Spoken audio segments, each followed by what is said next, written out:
Je l'ai devenu parce que je me suis rendu compte qu'il y avait un problème de nos cultures que nous abandonnions progressivement. De plus en plus, alors, on s'éloigne de nos cultures. La transmission est de plus en plus faible, si elle n'est même pas existante dans beaucoup de familles. Pour moi, l'importance de parler sa langue maternelle est beaucoup plus dans le transfert de la culture de nos ancêtres. On ne peut pas parler de sa culture avec une langue qui lui est étrangère. Par exemple, moi, je suis ici au Canada, ça fait presque 28 ans que je suis ici. Oh. J'ai étudié ici, je me suis marié ici. Tous mes enfants sont nés au Canada. Alors, quels sont les outils, quelles sont les solutions? Qu'est-ce que tu proposes pour quelqu'un qui veut que ses enfants ne perdent pas ce lien culturel qui est la langue maternelle? On a fait croire, et ça c'était à l'époque de nos parents, quand ils étaient jeunes, mon père, quand ils étaient tout petits à l'école, on leur a fait croire que la personne qui parle le français est la personne la plus importante de la société. Ouais. Et quand ils rentraient au village, le gars qui parlait lingala ou n'importe quoi là, se sentait réduit. Tu sais, quand tu dis chrétien, ça renvoie à rien du tout. Mais quand tu dis Djoum, c'est mon grand-père. C'est le nom de ton grand-père. Et ça me renvoie à ma culture. Et je vois comment mon grand-père dans ce tombeau se lève son pouce et dit oh mon fils, ça va savoir.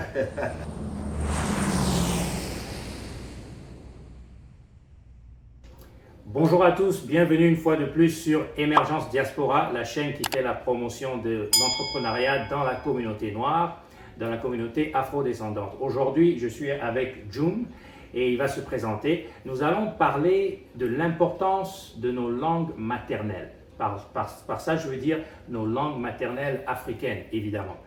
J'ai déjà fait une vidéo à ce sujet-là, sur notre culture et l'importance de nos langues, il y a quelques années. Donc, je vais la mettre en lien à la fin de la vidéo. Mais aujourd'hui, avec Djoum, nous allons vraiment développer un peu plus là-dessus. Alors, sans plus tarder, Djoum, merci de me recevoir chez toi, dans ce beau cadre. Merci Daniel, c'est un plaisir. Alors, présente-toi, dis-nous un peu qui tu es, combien d'années tu as fait au Canada ici et d'où tu viens. Bien, je suis Djoum Tchenti. Je suis arrivé au Canada en 2011, venant du Cameroun. Et je suis installé dorénavant à Ottawa. Et bienvenue chez moi. Merci, merci beaucoup. Alors, cette vidéo, en tout cas, si vous êtes du continent, partagez-la massivement. Donc, représentez bien le pays, le continent. Alors, parlons de ces langues maternelles. Quelle place elles occupent, ou bien quelle place elles devraient occuper dans nos vies, et en quoi sont-elles différentes des autres langues? Merci pour cette question. Il faut dire que la langue maternelle, comme on dit maternelle, est la partie de la langue que l'on écoute dans le berceau. Donc quand on est bébé, elle est différente de la langue seconde qu'on écoute par exemple quand on va à l'école, ou alors pour d'autres besoins professionnels, on peut être amené à apprendre d'autres langues. Mais elle est supposée être la première langue. Et une langue, c'est naturellement le moyen de communication entre les individus. Et il y a beaucoup de types. On peut fonctionner par geste, on peut fonctionner par mimique, on peut fonctionner en parlant. Et voilà, donc la langue, c'est tout ce véhicule de la communication. Très bien. Et juste avant qu'on passe à l'autre question, juste un follow-up, excusez-moi de l'anglicisme. Pourquoi cet intérêt aux langues? Toi, si je comprends bien, on a parlé un peu, on se connaît, ça fait quelque temps. Tu es à la base informaticien, n'est-ce pas? Peut-être tu peux nous dire le lien ou comment ça s'est passé, cet intérêt, comment tu l'as développé? Je l'ai développé parce que je me suis rendu compte qu'il y avait un problème de nos cultures que nous abandonnions progressivement. De plus en plus, alors, on s'éloigne de nos cultures. La transmission est de plus en plus faible, si elle n'est même pas existante dans beaucoup de familles. Et puis, je me rends compte qu'il y a des peuples qui donnent un point d'or sur la langue. Vous les verrez jamais parler à leurs époux, à leurs épouses, à leurs enfants avec des langues d'emprunt. Et ils sont toujours en train de parler entre eux avec la langue maternelle. Je vais citer rapidement des peuples d'Asie, des peuples d'Europe comme les Hongrois, qui se rencontrent, des Grecs qui se rencontrent. Ils sont toujours en train de parler entre eux dans la langue, même si vous êtes ensemble. Donc, et je me suis rendu compte que c'était une tare chez nous, ce n'est pas le cas chez nous. Et est-ce que le fait qu'ils parlent toujours la langue n'a-t-il pas une corrélation avec leur essor technologique, leur essor économique, leur progrès dans tous les sens? Parce qu'il faut mieux penser, il faut penser dans sa langue avant de parler dans celle de l'autre, que de parler. Je prends un exemple concret. Nous, on pense en français. Et puis on traduit en français. Donc on n'a rien fait du tout. Mais eux, ils pensent toujours dans leur langue maternelle. Et puis ils traduisent soit en anglais, soit en français. Ça fait toute une différence. Alors, Jum, est-ce que tu peux nous dire encore un peu plus sur l'importance de parler sa langue maternelle? Pour moi, l'importance de parler sa langue maternelle est beaucoup plus dans le transfert de la culture de nos ancêtres. On ne peut pas parler de sa culture avec une langue qui lui est étrangère. C'est formel. Et parce que la culture représente le niveau de science de nos ancêtres. Et j'entends par niveau de science, il y a des événements administratifs comme les mariages coutumiers, des danses, il y a des éléments traditionnels, il y a des coutumes et des usages. Donc il me semble qu'on ne peut pas parler d'une culture en utilisant une langue étrangère. Peut-être pour ceux qui se disent, mais comment ça on ne peut pas parler de sa culture? Pourquoi ne pas utiliser le français pour parler de ma culture? Ou bien ce n'est pas aussi efficace? Est-ce que tu peux nous en dire un peu plus? Tu sais, il y a des choses que nos ancêtres ont créées. Si nous étions à cette époque-ci, ils auraient eu des brevets. L'art culinaire, quand tu vois des choses, que des repas qu'ils ont faits, c'est de la chimie. Ils auraient déposé des brevets. Et il y a des éléments à l'intérieur qu'on ne peut pas exprimer en anglais, en français. Il faut l'exprimer avec la langue locale, la langue qu'ils ont utilisée.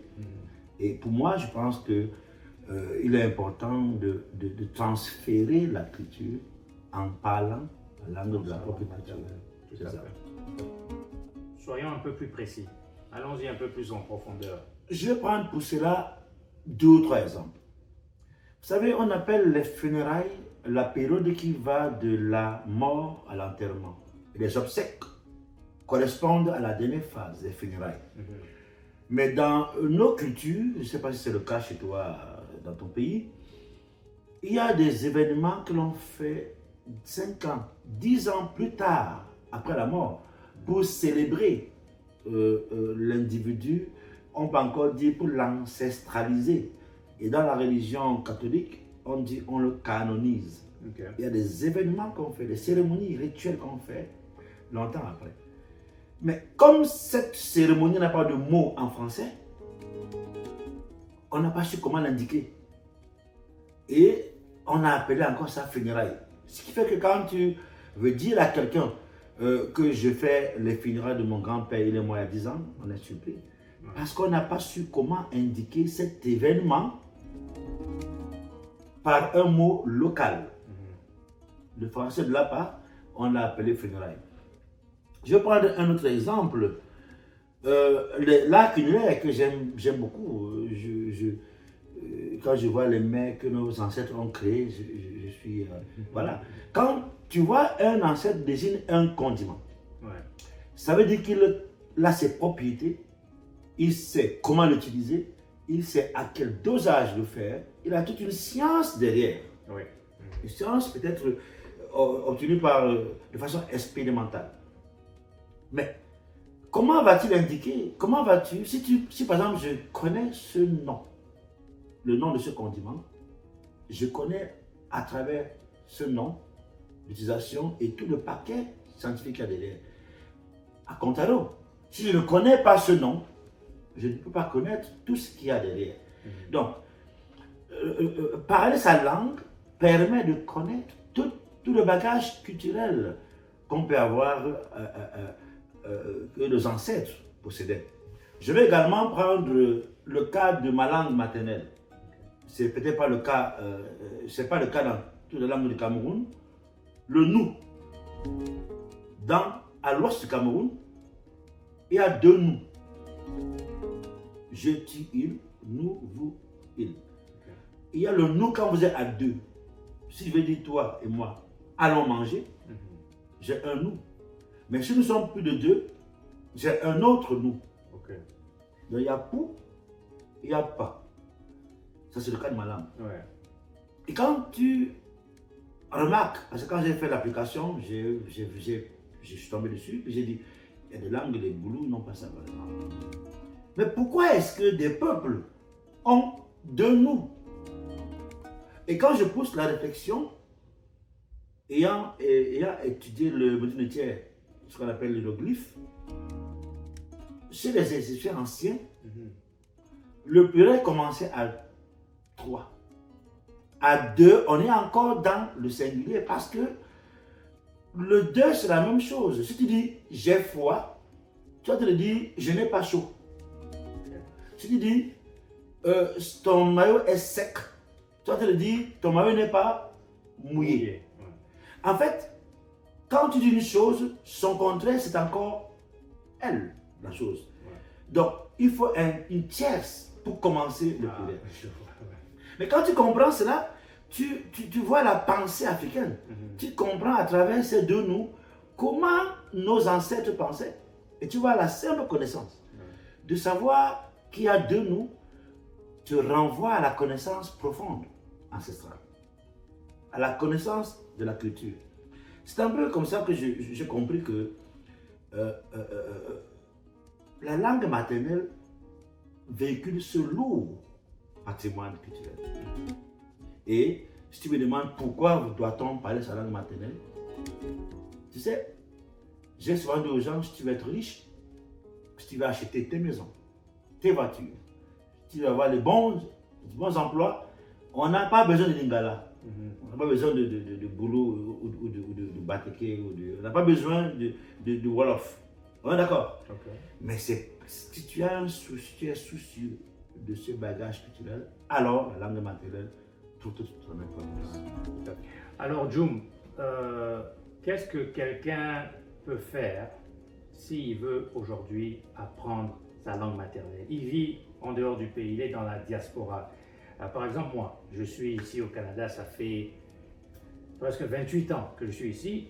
J'ai étudié ici, je me suis marié ici. Tous mes enfants sont nés au Canada. Alors, quels sont les outils, quelles sont les solutions? Qu'est-ce que tu proposes pour quelqu'un qui veut que ses enfants ne perdent pas ce lien culturel qui est la langue maternelle?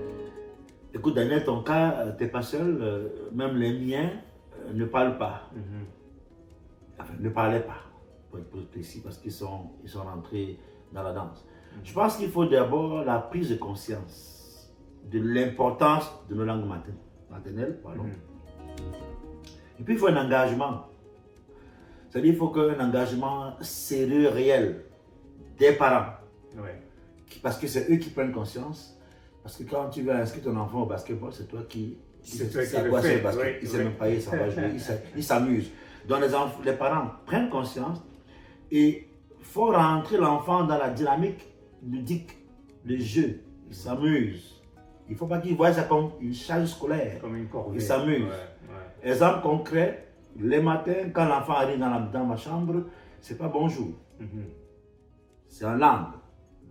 Et quand ils sortent pour me dire au revoir, c'est pas au revoir.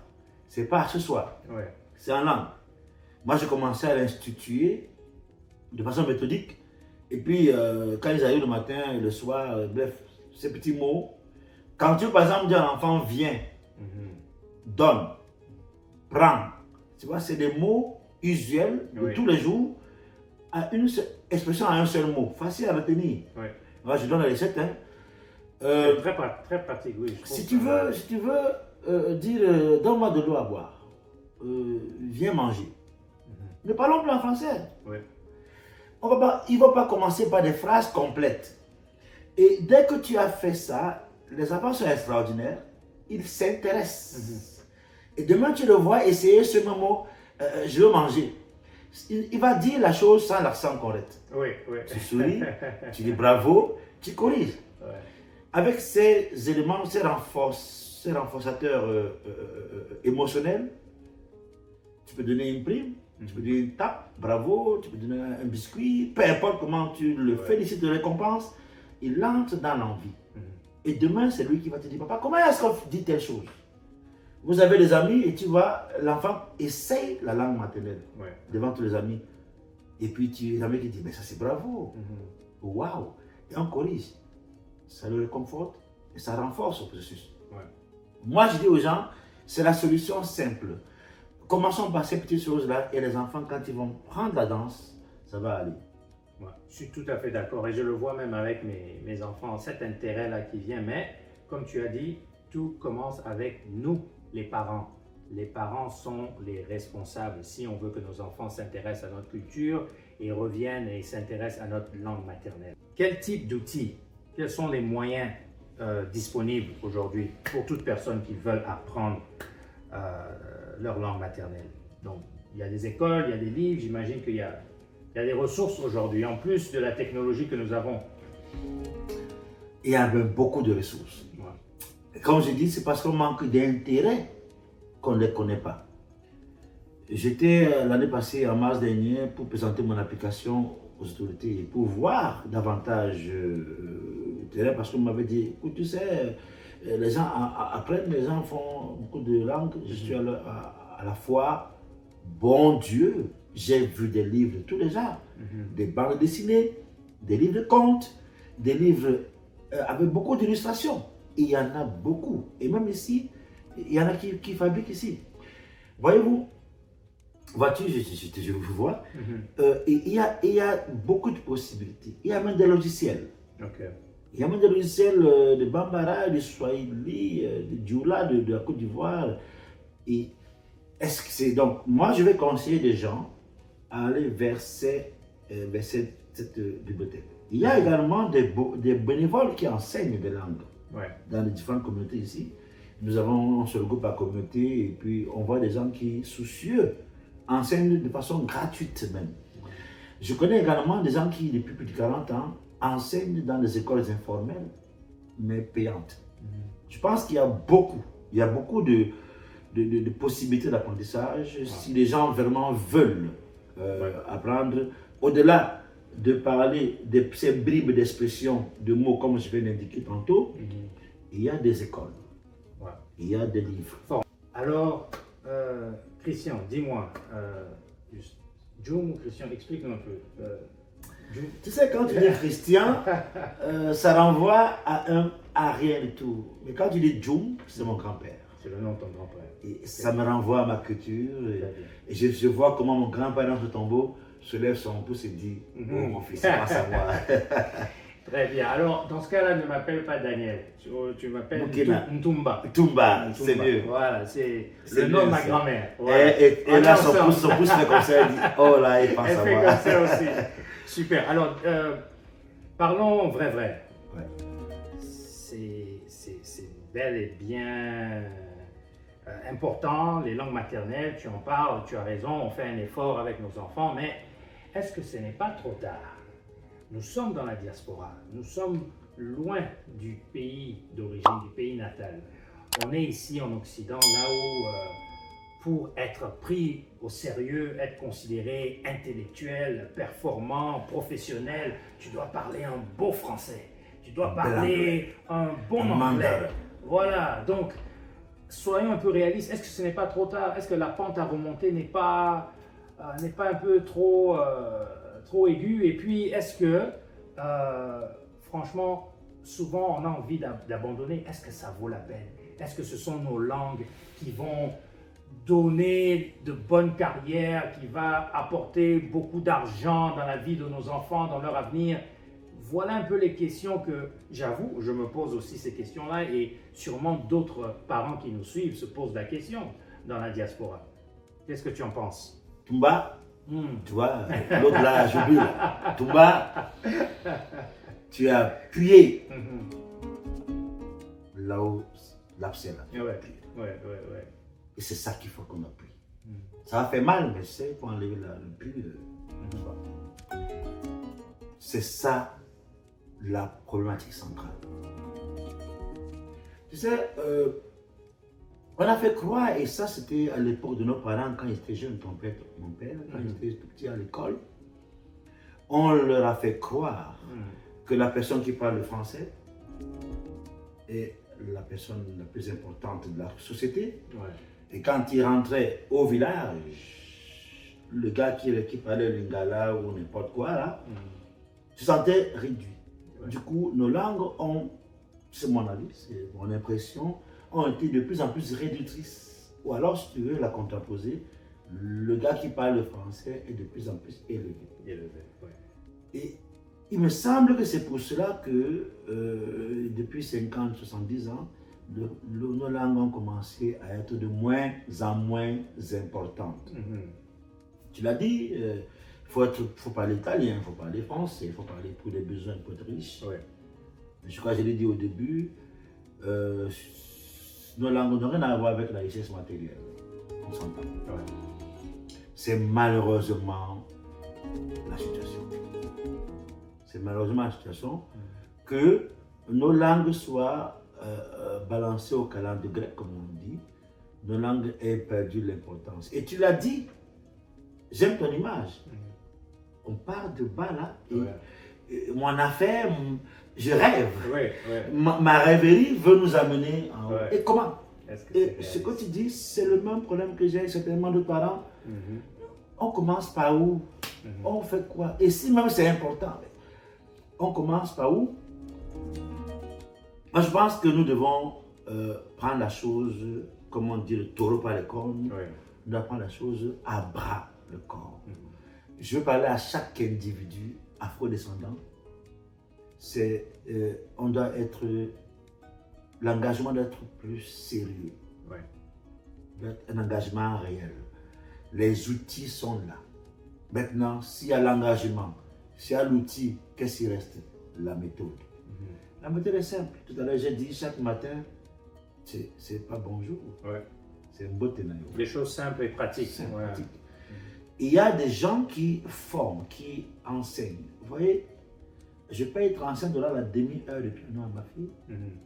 Le basketball, c'est 4 000 à 5 000 $ par année. Tu le fais autant. En natation, on dépense pratiquement 150, 200, 300 $ par mois dans les activités des enfants. Mais un livre, on n'a pas. À côté de chez moi, ici, il y a vraiment cette virgule, tu as dit que c'est long. Il y a une maison turque ici, là, à côté de moi, à 5 km. Une maison turque. Ils ont 10 salles, toutes occupées de spectacles. À l'entrée, là, au vestibule, il y a une bibliothèque au mur. Des livres. Moi, j'ai ouvert des livres avec des illustrations, des livres avec des écritures. Bref, tu sens que là-bas, c'est la maison turque. Nous sommes au Canada, et j'ai vu des enfants qui jouent au soccer à côté. De ces mauvais joueurs, mais ils se retrouvaient en turc et ils se parlaient là-bas en turc. Passe-moi le ballon, donne-moi ci, en turc. C'est pas le soccer Jari, c'est des mauvais joueurs pour taquiner. Ils ne sont pas là pour jouer au foot. Ils sont là pour se retrouver en turc autour de l'activité. C'est ça le plus important.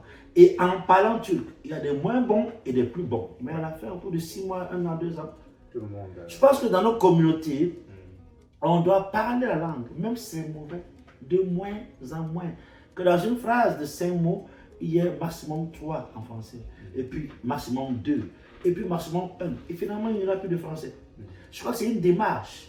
Mais il faut qu'il y ait un engagement réel. Moi, je veux dire à chaque parent, comme à toi et à moi, allons vers les outils, allons vers, engageons-nous et prenons des options sérieuses.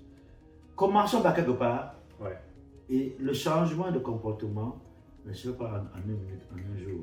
Si tu veux amener une personne qui boit beaucoup d'alcool, ne peut en boire, C'est de déroger le nombre de verres semaine après semaine. Ouais. Tu vois qu'au bout d'un an. Progressivement. Progressivement. Ouais. Faut pas se presser. Faut voir à long terme. Faut voir à long terme, je crois. Voilà. Alors, on est arrivé à la fin de cette émission. On a parlé de beaucoup de choses importantes. Si les langues maternelles vous intéressent ou vous sentez qu'il n'y a pas d'espoir, écoutez, suivez cette vidéo et partagez-la massivement. Dans la diaspora surtout, on en a besoin. Beaucoup d'entre vous sont des parents ou bien vous-même vous voulez vous rattacher à votre culture et apprendre votre langue maternelle, et c'est un défi pour vous. Vous devez suivre cette vidéo absolument et partager-la massivement parce que c'est un sujet qui nous intéresse tous dans la diaspora. Alors, merci encore une fois, Jung Christian, de m'avoir reçu chez toi. C'était vraiment un plaisir. Mais je suis content parce qu'on voulait faire une affaire de 5-10 minutes, mais finalement le sujet est tellement passionnant. Non, on va voir ce que ça va donner. Est-ce que c'est 25 minutes, 30 minutes, 20? Mais merci beaucoup, Toumba. Alors, avec plaisir. Merci, abonnez-vous, donnez un pouce et on se voit dans une prochaine vidéo sur Émergence Diaspora. À bientôt. Ciao.